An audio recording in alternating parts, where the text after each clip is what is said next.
Assalamualaikum warahmatullahi wabarakatuh.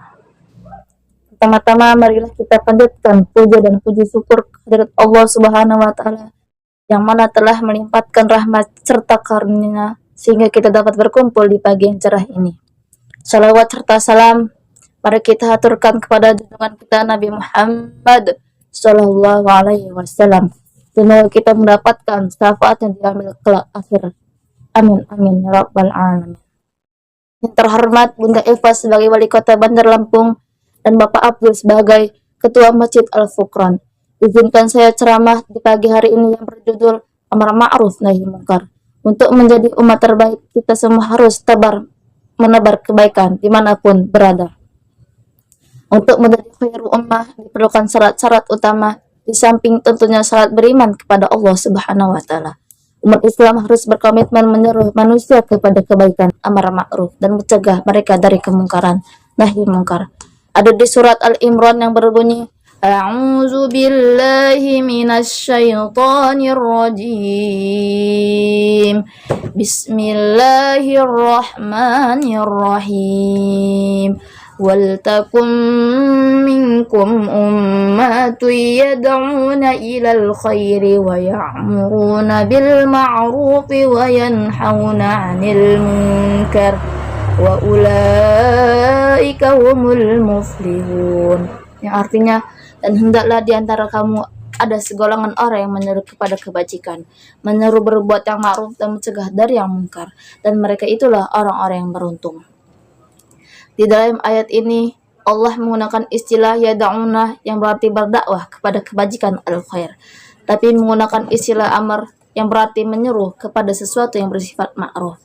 Inilah yang perlu kita perhatikan bersama bahwa al-khair, kebaikan yang belum sampai setingkat ma'ruf, yang sudah menjadi common sense. Ini mengisyaratkan bagi kita semua perlu adanya strategi dan metode dalam berdakwah. Kita perlu untuk memahami tingkatan kapan saatnya tuntutan itu diungkapkan melalui pendekatan dakwah yad'un dan kapan melalui pendekatan amr. Sebagai dijelaskan dalam ayat tersebut, di dalam menyeru kebajikan Allah Subhanahu wa taala, maka dari itu jelaslah bahwa amal ma'ruf harus dilakukan dengan amal ma'ruf, yakni dengan cara diterima, disepakati dalam masyarakat. Demikian pula dengan nahi mungkar pun harus dilakukan dengan cara-cara yang ma'ruf. Jalan kebaikan untuk mendapatkan kemaslahatan adalah jalan Islam, bukan jalan kemungkaran, apalagi kekerasan dan kerusakan. Jalan Islam adalah jalan kedamaian, kerelaan, dan bukan jalan pemaksaan. Itulah inti dari tauhid dan keikhlasan yang mengajarkan kepada kita semua untuk sepenuhnya berserah diri kepada Allah Subhanahu wa taala dengan penuh kerelaan yang datang dari hati yang paling dalam.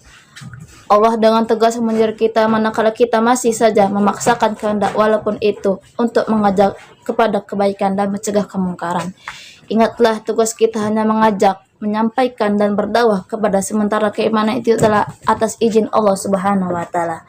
Dan di surat Al-Imran yang berbunyi Bismillahirrahmanirrahim. Kuntum khaira ummatin ukhrizat linnasi ta'muruna bil ma'rufi wa tanhauna 'anil munkar wa tu'minuna billah. Yang artinya, kamu umat Islam adalah umat terbaik yang dilahirkan untuk manusia, karena kamu menyeru berbuat yang ma'ruf dan mencegah dari yang mungkar dan beriman kepada Allah Subhanahu wa taala. Hadirin jamaah yang dirahmati Allah Subhanahu wa taala, bukti kemuliaan adalah keagungan nilai-nilai kemanusiaan di dalam Islam. Namun sayangnya selalu ada segelintir orang yang sering menodai nilai-nilai keagungan itu dalam melakukan pemaksaan dan bahkan perusakan anarkis. Mengatasnamakan nahi mungkar, mereka menganggap bahwa jalan itu jalan terbaik yang dianjurkan oleh Nabi Muhammad SAW. Dalam hadis tersebut yang berbunyi, Man ra'a minkum munkara falyughayyirhu bi'aidi, fa illam yastati' fa bilisani, fa illam yastati' fa biqalbihi wa dzalika ad'aful iman. Yang artinya, barang siapa dari kalian melihat kemungkaran, ubahlah dengan tangannya. Jika tidak bisa, ubahlah dengan lisannya. Jika tidak bisa, ingkarilah dengan hatinya. Dan itulah merupakan selemah-lemahnya iman. Cukup sekian yang saya sampaikan. Mohon maaf apabila ada kata-kata yang salah. Kepada Allah saya mohon ampun. Wabillahi taufiq wal hidayah. Wassalamualaikum warahmatullahi wabarakatuh.